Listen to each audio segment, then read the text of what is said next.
ইউখরিজুহুম ইয়াহদি বিহিল্লাহু মান ইত্তাবা রিদওয়ানাহু সুবুলাস সালামি। আল্লাহ তাআলা বলছেন যে এই কোরআনের মাধ্যমে আল্লাহ তাআলা ওই বেটারে হেদায়েত দিবে যেই বেটা আল্লাহর সন্তুষ্টি চায়। আল্লাহর সন্তুষ্টি চেয়ে আপনি কোরআনুল কারীম পড়ে আল্লাহ তাআলা অবশ্যই এই কোরআনের মাধ্যমে হেদায়েত দিবে। কিন্তু আমি আপনি যদি সেই বক্রতা নিয়ে যদি কোরআন পড়ি তো আল্লাহ তাআলা এই কোরআন দিয়ে আমারে অপমানিত করবেন, এই কোরআন দিয়ে আমারে গোমরা বানায় দিবেন। কোরআন এটাও আছে, ইউদিল্লু বিহি কাসীরান ওয়া ইয়াহদি বিহি কাসীরান। এই কোরআন দিয়ে আল্লাহ তাআলা বহুত মানুষকে হেদায়েত দিবে, এই কোরআন দিয়ে অনেক মানুষের পথ কষ্ট করে।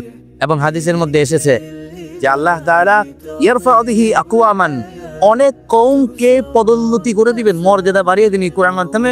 ওয়া ইয়াদাউ বিহি আকারিন, অনেক মানুষের লাঞ্ছিত করে দিবেন কোরআন।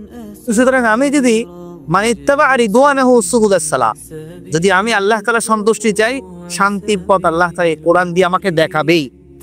এই ভ্রষ্টতা থেকে সরিয়ে হেদায়েতের পথে আল্লাহ তাআলা আমাকে পথ দেখাবেনই। কাজ কি করতে হবে? উলামা একরামের তত্ত্বাবধানের থেকে কোরআনকে আপনার পড়তে হবে।